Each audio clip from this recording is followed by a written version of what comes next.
Okay, I'm going to start the recording now. We can go ahead and get started. And first off, I want to welcome everybody for coming to our first curriculum and instruction review session. I'm Vernon Walton. I'm the Director of Secondary Education. And we have a few other staff members here with us tonight for the presentation. And would you all like to introduce yourselves? Please go ahead. Hi, my name is Lise Needham, and I am the math coach and working with the middle school looking at new curriculums this year. And I'm Nancy Lai, the language and literacy coordinator. Okay. Hi, everybody. I am Kirsten Zazo. I'm the assistant superintendent in Alameda, and I am stuck in traffic, which is why my picture will be off for the session. But thank you for being here. Okay. Please drive safe, Kirsten. Right, so again, welcome. And so tonight, what we're trying to accomplish, we have 4 meeting days with our curriculum and instruction review sessions, and it's aimed at looking at our curriculum adoptions and the progress that we're making in the curriculum adoptions. Tonight, what we want to do is really deconstruct the process and talk to you about what's going to be happening, not only this year, but over next year and the following years. And you'll also get an update about current adoption, which is happening in our math department, our middle school math department. So our sessions that we'll have coming throughout this year are tonight, October 27th.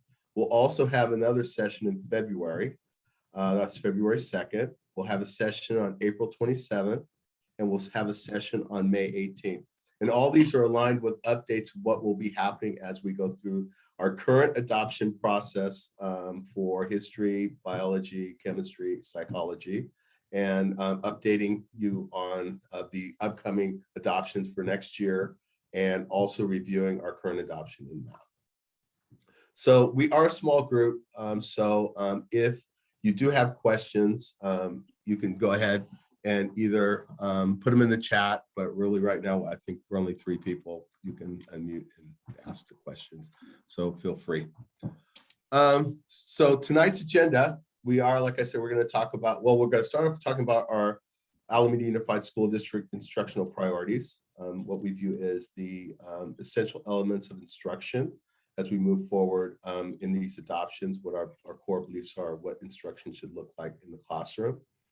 We'll talk about our pilot, our math pilot, and the adoption protocols, how adoptions work, because they are a very intricate process. There's a lot of layers to them. We are very thoughtful about how we go about selecting curriculum because it's a very important choice, not only for our students, but the community and the teachers. And we'll talk a little bit about the timeline. Again, what I said, our timeline is it's multiple years. Adoptions don't happen in 3 months or a month.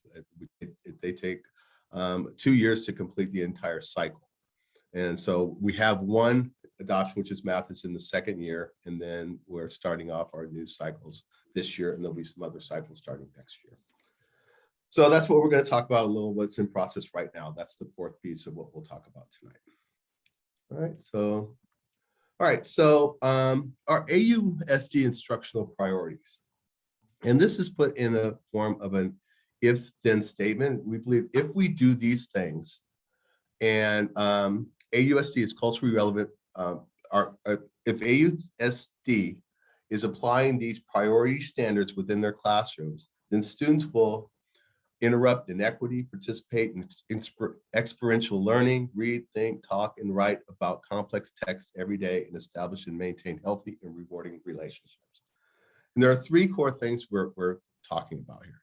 One is using grade level standards and tasks for all tier 1 instruction. So instruction at each grade level should be standards-based, and we should be adhering to the standards as we deliver those instructions at each grade level. We also believe in designing frequent opportunities for student talk and discourse. And so students can make meaning, do critical thinking, write academic writing and practice the language within their grade level standards.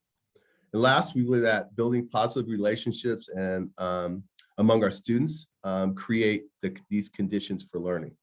And among these three practices are culturally relevant strategies and pedagogies. We base this on Toretta Hammond's work, which is her Ready for Rigor framework, which really looks at learning partnerships and community of learning environments and being able to process information that's critical in culturally relevant pedagogy. So these are our three priorities that we look at as we approach our instruction in Alameda Unified. And we're looking at how curriculum and the adoptions would fit in within this. And that's part of the considerations. All right. So as we go into, let me share my screen again.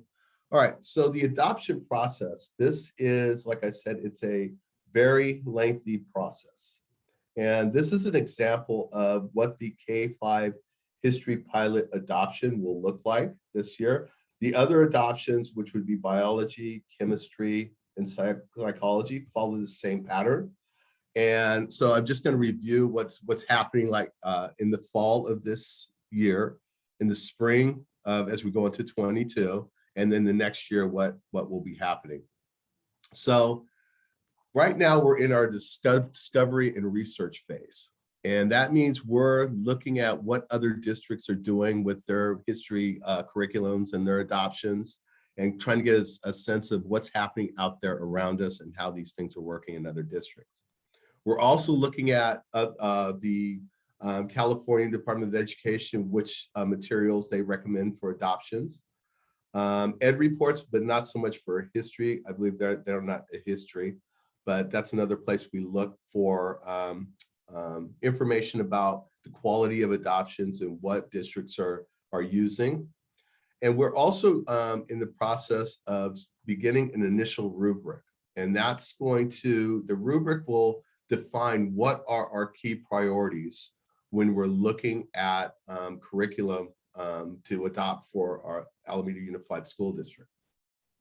So that there is a process where we want to make sure that there's certain elements that we put within that the curriculums have. For example, they're inclusive. For science and math, we want to make sure that they have online materials, or they have the resources for intervention. What do their EL resources look like? There's a lot of things that go into what we want into a curriculum that we adopt in the district to make sure it serves the needs of everybody. And so as we're doing this, we're getting requests for proposals from publishers.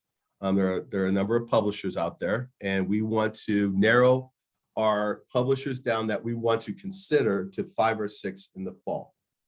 And that's a good number, we believe, because we don't want to pilot too many.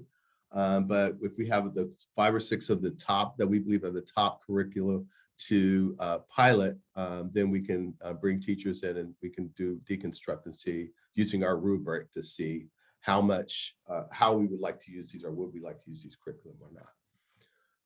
We also, I said we do look at data to see what the current analysis of the curriculum is. There's data out there on curriculum, and we want to make sure that we are getting the most current and most relevant curriculum that is out there for our students. And keeping in mind that the process is, the curriculum are not cheap. They do cost a little bit of money, so it has to be a thoughtful investment, because it is over a number of years that we use the curriculum, and we want to be sure that we're maximizing the funds that we have to buy and purchase these curriculum. So next, in the spring of next year, and that's going into 22, we are going to start bringing in stakeholders to look at the curriculum that have been vetted And we want to narrow those curriculum down to 2 to 3 choices within the spring of next year that we would like to move forward with on a pilot. And we'll do this by first refining the rubric with our stakeholders and making sure that the stakeholders all agree to the rubric and what we deem as important as going into the adopting the final 3, 2 to 3 curricula. And so once we do that, we will move into make a plan, and we move into the fall of, that would be fall of 22. And as we go into summer in the fall 22, there'll be some initial training for teachers on the pilots that we choose. And then once they get those trainings, they will go into a pilot series. And depending on how many curriculum we are adopting, will depend on how long the pilots are. The pilots will collect data, and we will analyze the data, and we'll do presentations, and finally we'll come by the end of the next year, we'll come to a vote about which curriculum that we would like, that final curriculum we would like to adopt and move into the next year with that curriculum. That goes to the board. Well, we'll go through the final adoption of the curriculum, and in the next year between 22 and that'd be 22, 23, we'll be piloting those curricula. And what the final one that we choose in the fall of on the spring of 23, we will take that one to the board, and that one's going to go forward to the fall of 23. Hopefully that made sense there. And if I don't, just please ask me. All right. So Just gonna break in, Vernon, yeah, sure. because I made a typo in that 3.0 column. It should say SY school year 22-23. I think that was a little bit why it was confusing. Yeah, and okay. Oh, I see. Okay. But so 22, 23, we will be doing the pilot, right? And are piloting that one, those 2 to 3 curricula. And then in the fall of, or the spring of 23, we will adopt, send to the board, get a professional development plan, and then go into the following years with that curriculum. Are there any questions?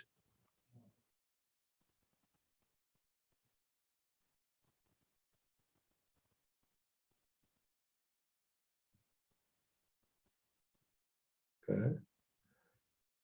Hopefully that was clear. There's no questions. So that's the process. As you can see, it's not a couple of months. It takes 2 full years to get through an adoption of a curriculum, and it is, I'm going to say it again, it is expensive. So that's what costs quite a chunk of money depending on what it is, and with the bells and whistles and all those things, it can come to quite a bit of money. So the next slide, whoops, let me go back to here. All right, so this is an example of a rubric. If anybody had any questions, this is the history, because like I said, we do put together a rubric of some that will outline the elements that we want in an adoption. This is an example of something that could be for history. Nancy, if you want to talk about this a little bit. Yes, hi. So this is just an example of one. We haven't co-constructed it yet with teachers, but this is how we attend to all of kind of the features of a curriculum. Now, there's no perfect silver bullet curriculum that's going to make us all completely happy, but we do look at, and so these categories are content and literacy, but there are things like teacher usability, right? Like if there's a curriculum that's super hard for a teacher to understand and to manipulate for students, or if the curriculum doesn't have tech supports in the 21st century, those are all the things that we're looking at. What we highlighted here are things that we feel like parents in our community are frequently asking us, which is about cultural relevance and representation. So that's why we took these particular screenshots. But yeah, so if you see in the cultural relevance, we want to make sure materials reflect multiple sources and perspectives and actually challenges historically inaccurate and stereotypical representation. And then there's the Fair Education Act, which recently talked about the importance of including LGBTQ people and people with disabilities in history curriculum, et cetera, et cetera. Okay, if you can scooch forward, next slide, Vernon. Yeah, got you. And then too far. Went too far. Too far. Okay, That's- and then if you can, so now I'm going to talk about the timeline. And then before you click into that, I'm going to just say a couple of things. No, don't worry. So there's 3 resource limitations that we want to think about. One is, let's pretend all of our curricula in every subject was terrible. It's not. But one, if we wanted to change all of them, we couldn't do it in 1 year because we don't have the staff to project manage all of these, like if we were trying to do like 17 different adoptions. So that's one limitation. Another limitation is funding. We get X amount to spend on curriculum. And I just want to underline Vernon's previous statement, which is that it's quite expensive. Not cheap. And if you remember how much you spent on college textbooks, right? At least $80 per textbook.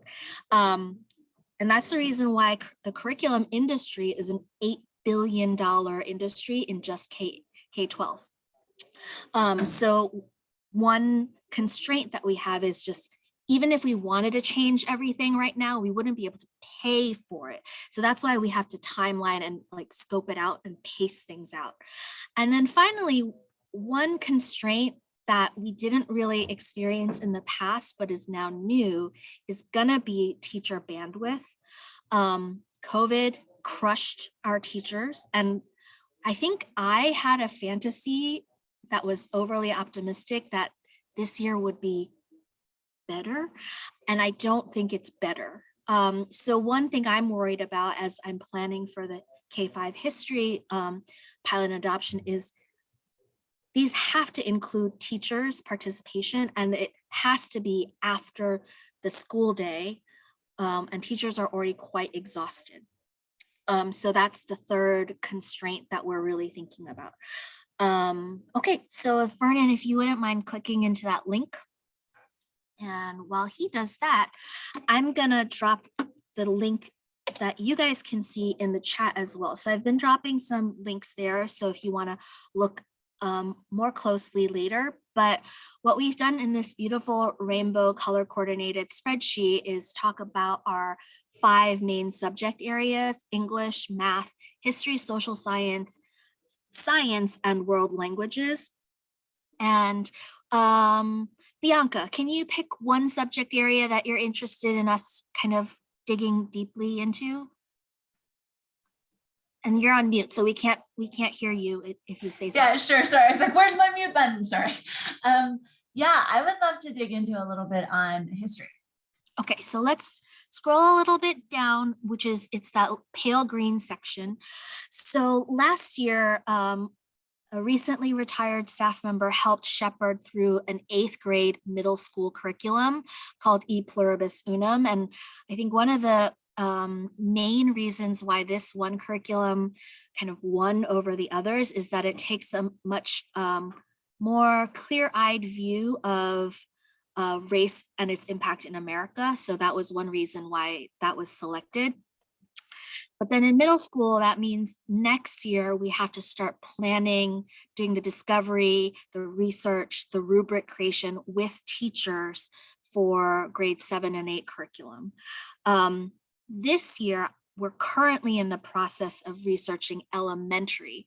In late January, I'll be able to convene elementary teachers, knock wood that they'll have the energy to join us, so that we can decide what materials we're going to pilot and then pilot them starting the fall of 22 to then make a final decision at the spring of 23 and then purchase new curriculum for 23-24.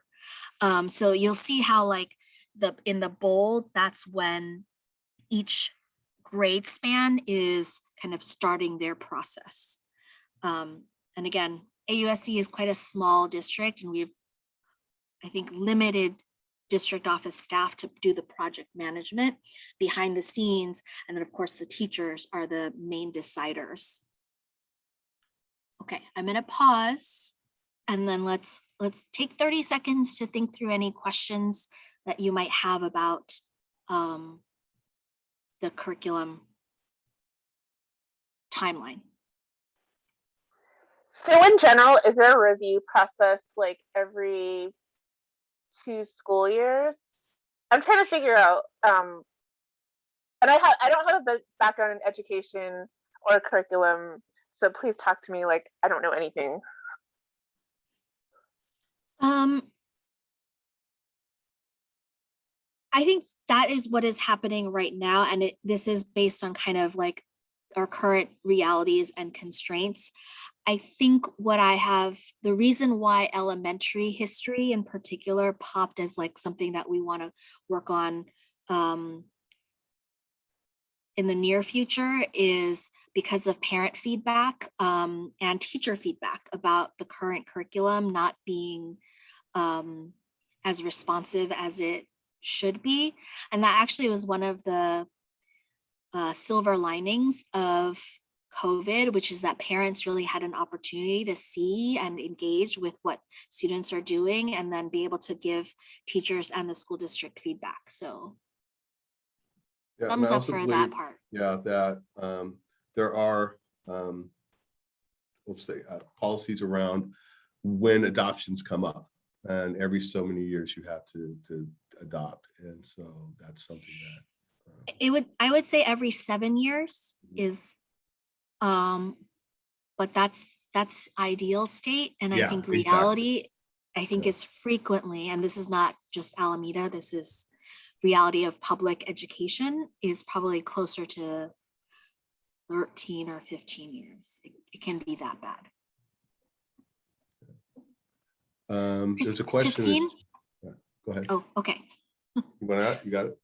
Yes, she said it was answered. Oh, okay. Okay, thank you. Well, and that's different curriculums are, it's not, they're not all reviewed all at the same time. That's the thing, is it's all staggered. Mhm. Do a curriculum review, and I'm in a similar situation as Cynthia. I don't have a background in education either, so I don't know how this works. But as you're project planning this out, and like, for example, I'm looking at the history social science section. It sounds like 8th grade is launching E Pluribus Unum now. And as you get to implement it, do you get to have any feedback and go back to the publisher to be like, this is what we experienced when we're implementing, and we'd like to make these adjustments? And do they do that? Or is it basically we buy it now and that's what we've got for the next 7 to 15 years? That is, I think the product is the product. And that's why it's a 2-year process to make the decision, because we don't want to get into a position where there's something so heinous that we can't live with it. At the same time, then here's where the teacher professionalism comes in, even after the product has been created. And as I said earlier, there's not going to be any curriculum that is perfect in every way. What we do with the pilot process is to narrow to the one that, like, whatever drawbacks it has are ones we can live with and ones that we can kind of work around and bring our teachers' expertise to bear.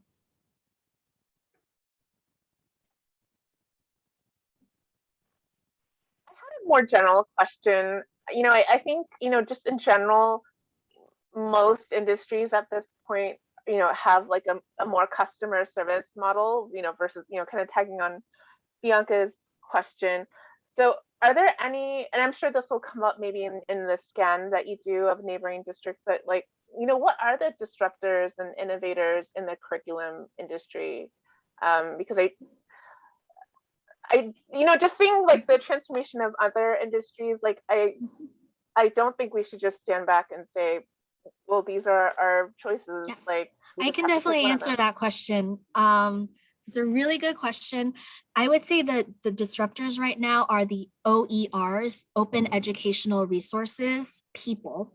Here's the complexity of those. So these are people, nonprofits who create, it can be awesome. There are probably some not so awesome and open educational resources, and it's free. So you could go and download everything off of their website. Now, how they get you is then, okay, let me backtrack a little bit. A textbook company will sell you their product and they'll give you professional training for teachers gratis. Now, is it really gratis or is it embedded in the actual cost of materials? That's one thing. For open educational resources, the content is gratis. Then you have to figure out a way to print it and bind it so that it's usable. And then you have to purchase the training from the nonprofit organization. These are, I'll name one, EL Education, which was built off of expeditionary learning and has a very social justice kind of stance. If you Google them, you can actually download their units. And these free materials may actually end up costing more than a more traditional kind of big publisher like McGraw-Hill or Houghton Mifflin. But those are the main disruptors. All these companies are also held or should hold themselves to state standards. So that's another thing. Like there's only so much disruption you can do before you go so out of the sphere of what's acceptable. Yeah, if that makes sense. I also want to just kind of add a little bit. I'm sorry, you guys, I'm on my phone. But I want to add that also with certain adoptions, they have to be approved by the state of California, which limits you to a number of people who've gone through the approvement process with the state of California. And that then ties to funds that you can use certain funds to pay for state approved curriculum through the adoption process. So that sometimes limits, and I think that actually causes, when we talk about disrupting sort of the process, it causes there to not, the curriculum companies not to have to change as quickly because they've gone through the California approval process, and then you're just kind of stuck. So it's something that we've tried to work with ancillary materials on top of the adoption to make things more rich. So we may do a standard adoption, but then we also have ancillary materials that we support our teachers using with students that aren't necessarily part of the adoption process, especially when we have the adoptions that have become stale, which is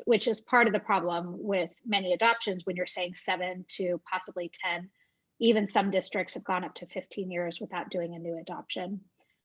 So I think that it's an interesting conversation, and it's something to keep going, because if we really want to disrupt the system, which I think all of us are super committed to disrupting some of these systematic pieces, when you start digging into the systems that sort of keep the same thing happening, you see how deep it actually goes.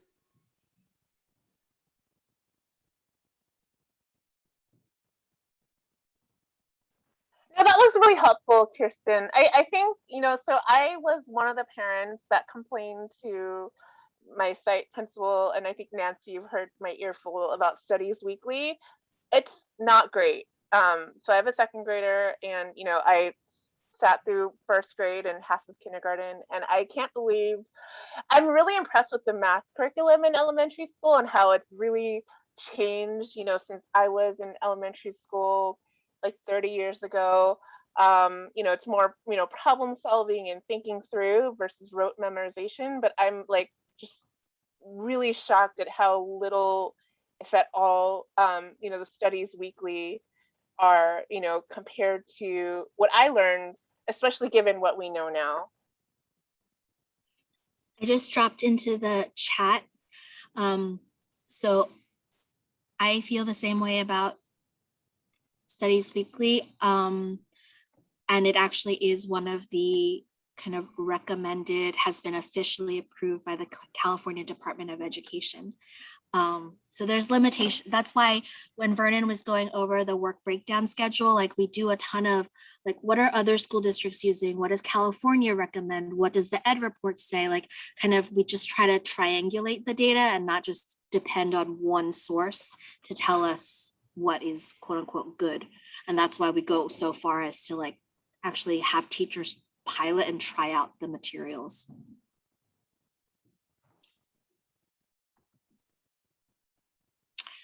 Christine asks, has the usage of Chromebooks made it cheaper to make changes?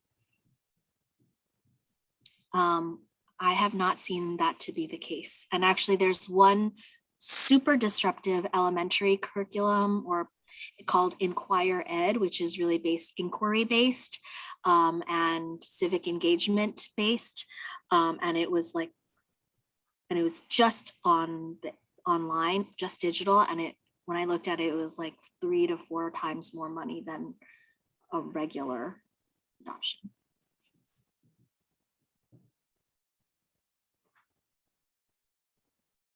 But check out Inquire Ed if you're interested.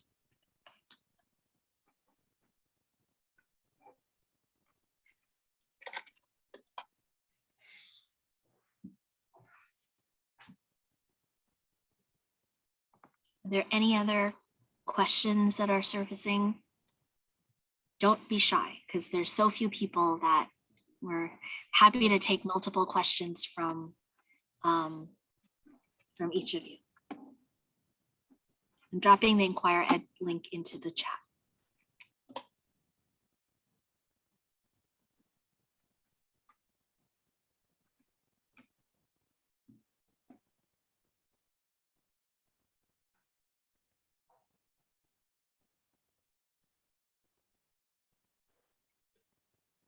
All right, so we'll go ahead and move forward. Still, if you have questions, be sure that you just let us know, put them in the chat or just unmute.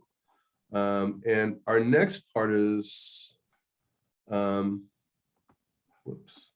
talking about our current adoption.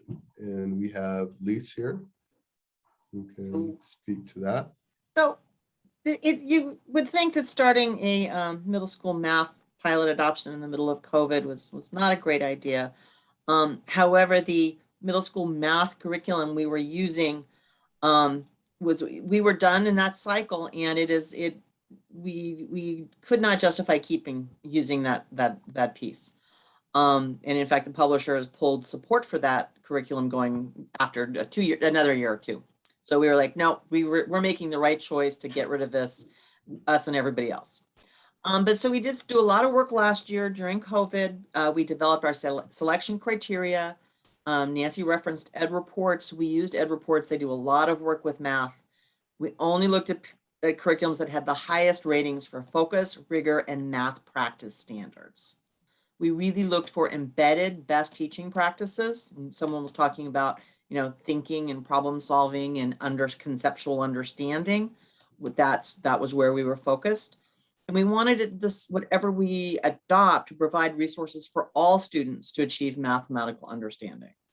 In math, most programs, it's not just a textbook.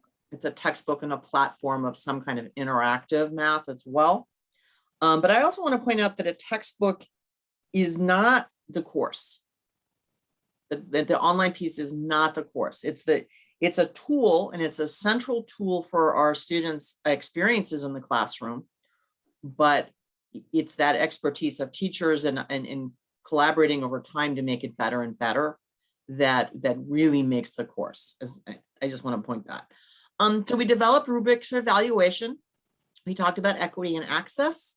We talked about instruction and assessment, and we looked at how does the technology provide things like individuation options for students? What kind of flexibility does it provide? Because there's an amazing amount of stuff you can do with technology and giving them immediate feedback that you can't do, you know, with a piece of paper and a pencil. We looked at 8 highly rated curriculums in depth. Myself, the previous STEAM coordinator, and a committee of teachers and several administrators kind of spent a lot of time online and with materials. And then we asked 5 publishers to come and present to the committee of teachers and administrators at the end of last year. And from that, we selected 3 curriculums to look at this year. HMH into math, that's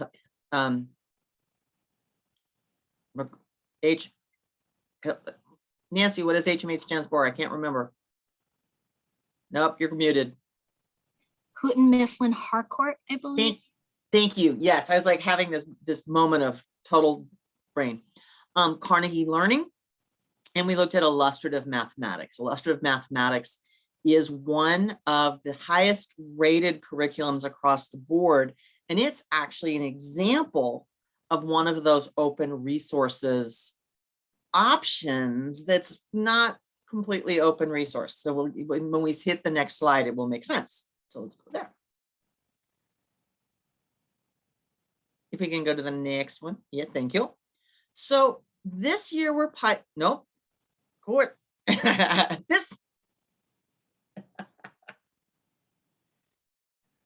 So we have 18 middle school math and special education teachers working with us in the pilot process. Everybody's getting their hands dirty with this stuff. The first quarter, we all focused on the HMH into math. It was a very comprehensive program. It had a lot of bells and whistles, and we wanted one experience that we could all compare and contrast. Second quarter, some people have stayed with HMH and are going to be doing that all the way through the second quarter. Some have started to use illustrative math with a Desmos platform. So when you talk about like Chromebook and being able to flex your curriculum, that would be your illustrative math with Desmos. That is we can purchase student workbooks with it, but really it's intended to be very much 70 computer, 30 paper would be my feel on it. Third quarter, we're going to look at Carnegie Learning, which is another kind of a 70-30 or 60-40. They do a lot of learning together, big tasks, and then individuation on a technology platform. And then illustrative math in another flavor is with McGraw-Hill, much more paper for the student experience. And we just wanted to look at illustrative math in kind of multiple ways. One of the interesting things, if we were to go with something like illustrative math with Desmos, we can always supplement with the open source materials, right? That part is still open source. It is the technology platforms that we're trying to understand. And in the fourth quarter, we're hoping by the fourth quarter, most of the teachers, we will summarize our findings. We will come to some kind of consensus about our recommendation. We would share that with the district and with the school board. And then we hit the ground running for that fourth column of Nancy's schedule, where we start implementation and training, et cetera, et cetera. So that's where we are right now. We're kind of right in the middle of that 4-column process that Nancy laid out, or at the top of that third column. And that's where we are. When you had any questions.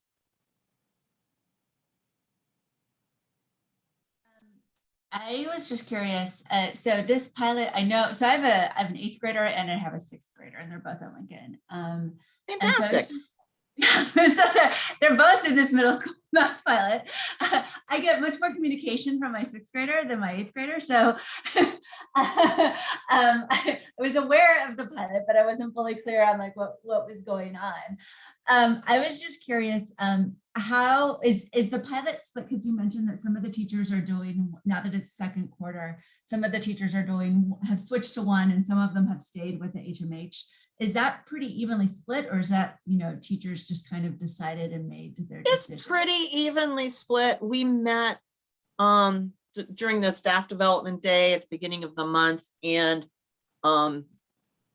we really want people to get a chance to try at least two and then have a common foundation to talk about the programs. Depending on which site, my understanding is that Lincoln, I don't know who's teaching. Your 8th grade teacher, depending on who it is much more, actually both of them are much more tech savvy and would be looking more probably at Desmos, while I think the 6th grade teachers are sticking with HMH. Yes, I think that's probably right. Because I definitely have heard Desmos. I've definitely heard that Desmos is in use. They also talk about big ideas. What is big ideas? Big ideas, that's the Algebra 1 textbook. So if your 8th grader is in Algebra 1, yeah. You'll notice on Nancy's big schedule that next year we would be implementing at middle school. Algebra, geometry, and Algebra 2 are all officially high school level classes, and we would be starting the new pilot process for those classes next year. Okay. Oh, so algebra. Algebra 1's not part of the pilot. Okay. Yeah, no. That has been our adopted curriculum for Algebra 1 for the last 6 or 7, probably more than that years. And that's one of the ones we kind of thought about as we looked at having a balance of text and tech. And so does that mean with the pilot that my 6th grader will still have the opportunity to be in Algebra 1, or is Algebra 1 going to go away? At this point, Algebra 1 will still be an acceleration option at the 8th grade, but that is one of those points that keeps having conversation around. But we made the changes to the pathways 2 years before COVID. Yep. My understanding is those are the pathways now. Okay. Thank you. Welcome. If you ever want to talk math, I'm your gal. Oh, I'm happy to. Maybe I will email you separately.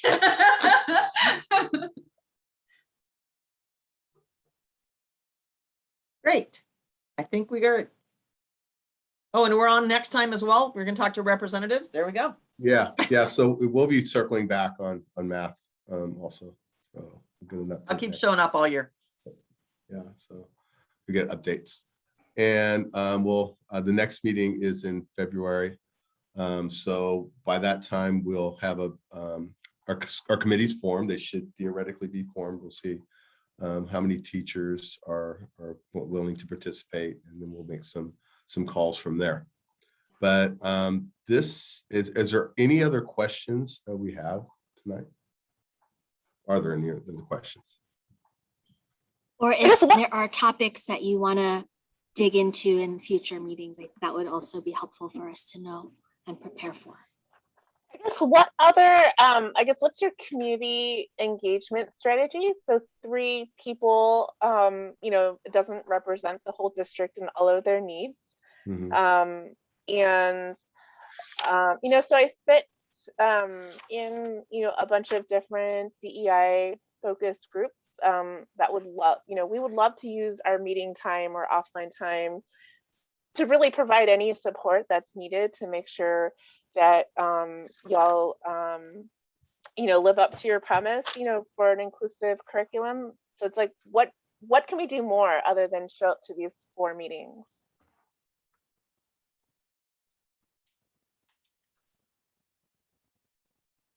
That's a good question. This meeting was intended to have much broader participation.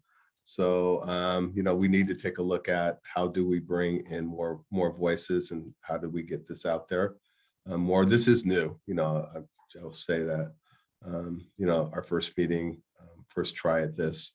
So that's something to really consider, is how we're messaging and getting this message out. And I have a better sense of what we need to do. But I'm thinking, through the schools and the groups, the parent groups at the schools, I think it's a good good avenue, to really start messaging, getting these messages out, so we can be more intentional with reaching out to Cynthia, parents. I think that there's also a place for, I know that when we have our next CAC meeting, and then also running through Claudia with our DEI meetings, that we really want to at least announce, hey, this is happening, and then work with the leaders of the different committees to, even if there's little pieces that you guys who attend this can actually run through your committees to get feedback too. I think that that's really what we want to. We want to use our teacher leaders. We want to use our parent leaders to run some of these pieces through as well to get feedback on. So that's how I envision this, is that really it's like, we're going to use these 4 sessions to really talk about the process, but this isn't the only place. We're going to run it through our community advisory committee. We're going to run it through our DEI, and then we'll reach out specifically to our leaders for, hey, now we have some curriculum in hand. Let's look through the rubric together and sort of come in and look through that lens as well. So this is a start to sort of give the overview, but we're going to have to really sort of push in to the different places where we have people, and the people who are the leaders of those groups need to push out and sort of even push it out more to the groups that they work out with. And then on the teacher side, I guess, what's the parallel professional development being done so that they can recognize the difference between an inclusive curriculum and a less inclusive curriculum?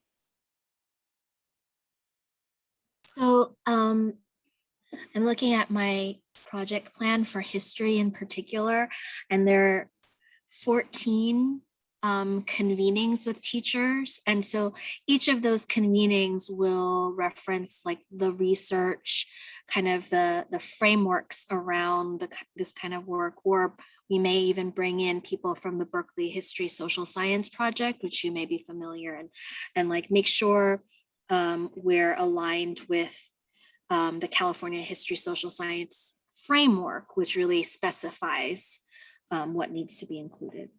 So we want to make sure teachers, I think part of the process of teachers deciding will name that these are some priorities that we want them to bring their equity lenses or their lenses for English language learners to this work. And then we'll continue to deepen that understanding through doing the pilot process. I feel like Lise probably can say like that the pilot is like part professional development and part making the decision and doing the evaluation. Yeah, that's what I was going to follow up on, is that part of the process of the adoption we use as professional development too, right? So taking a rubric and looking through the lens, making sure that you have teachers that have multiple perspectives and lenses into the work as well. So like when you're doing let's say the elementary social studies adoption, you're really careful on who you're choosing to be part of the pilot and that they represent different lenses into the work as well, right? So you're not going to just choose, you're looking at, do we have multiple races? Do we have multiple backgrounds? So that you have different lenses that are looking in and that will draw things out of the curriculum that others may not be able to see. But using sort of a baseline rubric that we're really clear about what we're looking for is also really important. So as we go through this next year, that development of that rubric, and that's really where our first piece of work is going to be, and also with the community, are we looking through the right lens, even with the rubric we're using to look at the curriculum?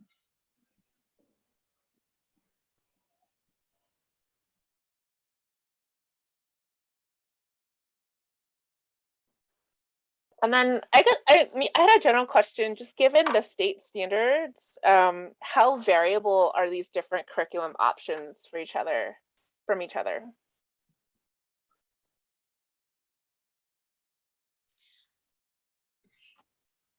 In math, I can talk to it because the Common Core's content standards are going to run through all of the curriculums.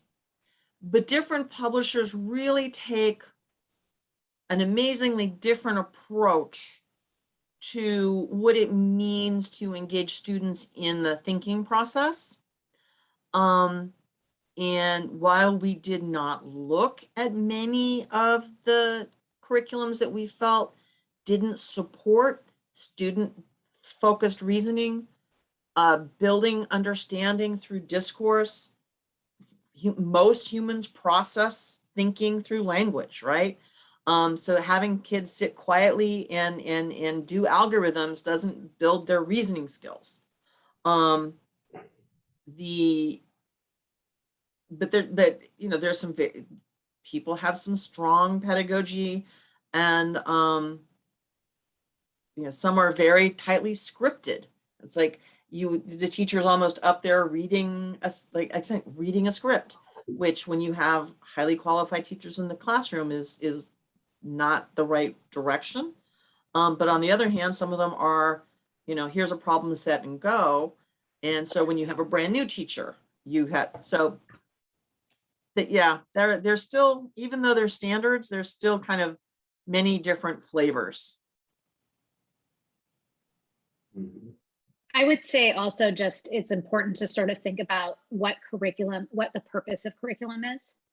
And we really want to get away from this idea that the teachers are teaching the curriculum, and instead of teachers are teaching students through these different curricular pieces, right? So like there was a old philosophy is that you teach the curriculum sort of page by page, step by, and we want to get away from that idea and really think about, you know, what are the strategies that are used to work with students, and then how are we using the content to support the strategies and the thinking that students are doing in the classroom.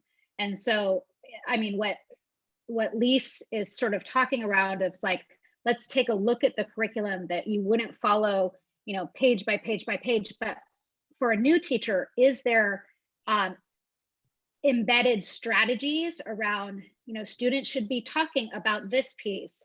You know, here is a sample. Here's one that you're going to do with the kids together. Here's one that they're going to try and they're going to talk about together. And so some of those sort of structural pieces also in it too, but we don't want it to be too structured.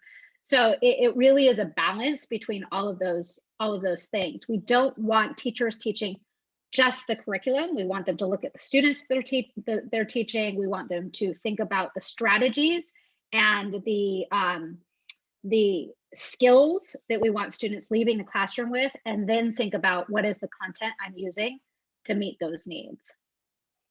And I don't know if I made a whole lot of sense there, but there's a lot of different elements going into the adoption, I guess is really what we're getting to.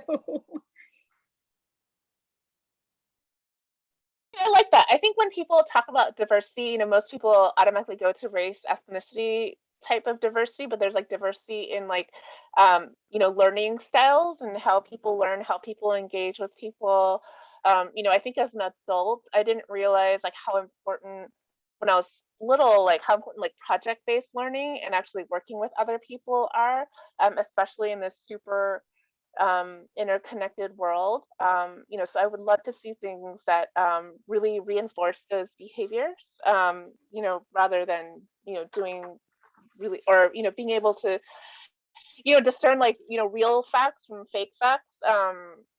You know, it's, which is not a thing that we needed maybe like 20 years ago, but now it's, and then I think I wanted to understand, I guess like for a K-5 curriculum, like what is the like is there a specific like dollar amount that's allocated toward, you know, toward it, you know, what's the process for that? Like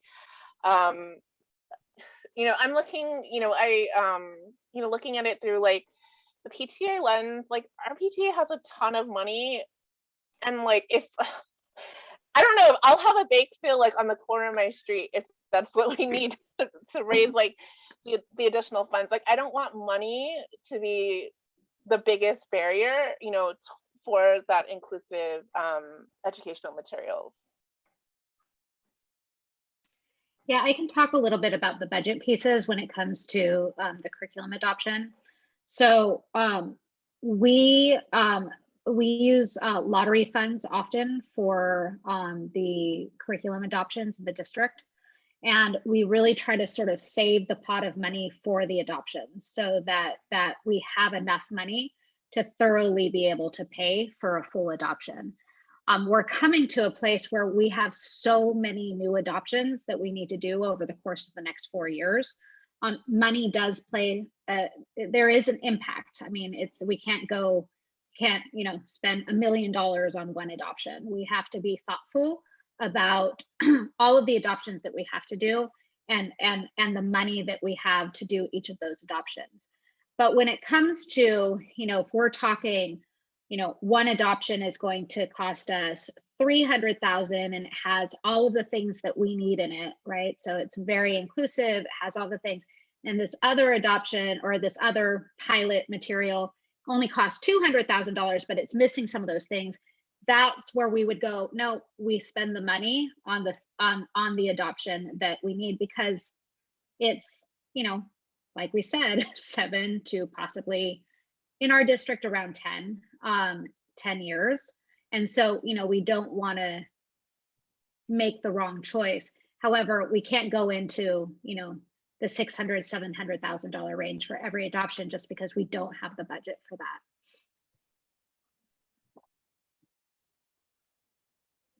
Thank you, that's helpful.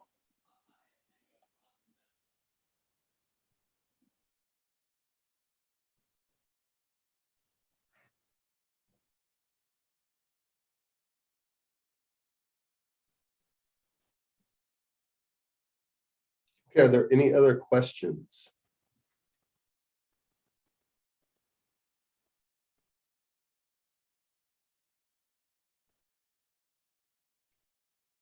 So if not, this is our last slide here. We will be having another meeting in February. So we're hoping to see everybody there.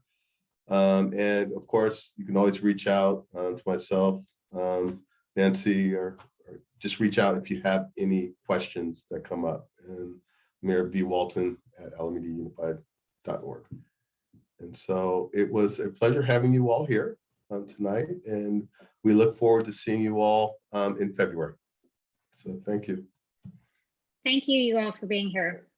All right, well, you guys know how to find me, so. Yep, We'll talk soon. absolutely. Thanks, Cynthia. All right. Bye. Bye. Thank you. This was really Thank you. fantastic. It was very Thanks, helpful. Christine. Bianca. Thank Thanks, you. Christine. Thank you. Bye. Okay. Thank you, guys.